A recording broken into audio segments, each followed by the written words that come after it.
अगर आप भी एक पेंशन धारक हैं तो नए इनकम टैक्स बिल में आपकी कमाई बढ़ने वाली है। नए नियमों के मुताबिक अब किसी भी गवर्नमेंट रेगुलेटेड पेंशन फंड से मिलने वाली पूरी कंप्यूटेड पेंशन पर इनकम टैक्स नहीं लगा करेगा। पहले ये छूट केवल सरकारी कर्मचारियों को मिला करती थी, मगर अब प्राइवेट सेक्टर के कर्मचारी भी इसका पूरा बेनिफिट के हकदार होंगे। लेकिन इसके लिए आपको रेगुलेटेड पेंशन फंड जैसे LIC पेंशन फंड में निवेश करना होगा। इनकम टैक्स के इस नए बिल ने यह फर्क खत्म कर दिया है और सभी योग्य पेंशनर्स को बराबर टैक्स राहत देने का रास्ता साफ कर दिया है।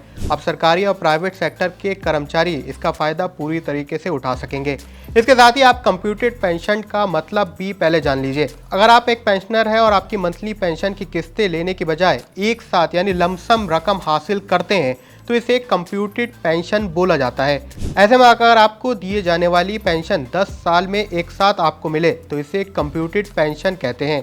अब IT एक्ट 1961 के सेक्शन 10 क्लॉज 10A और सेक्शन 10 क्लॉज 23AA के तहत अप्रूव पेंशन फंड जैसे कि LIC पेंशन फंड और सरकार द्वारा दूसरे नोटिफाइड पेंशन फंड इस टैक्स छूट के दायरे में आएंगे।